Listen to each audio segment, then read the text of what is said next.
पहला सवाल, उस परिंदे का नाम बताएं जो उड़ता भी है और दूध भी देता है।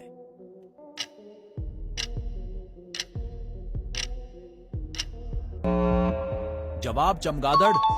दूसरा सवाल, सबसे ज्यादा उम्र वाला जानवर कौन सा है?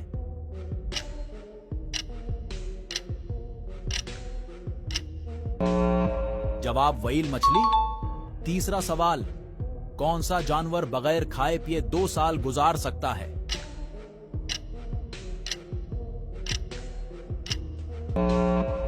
जवाब है सांप। चौथा सवाल, उस जानवर का नाम बताएं जिसके सींग हर साल झड़ने के बाद दोबारा आते हैं।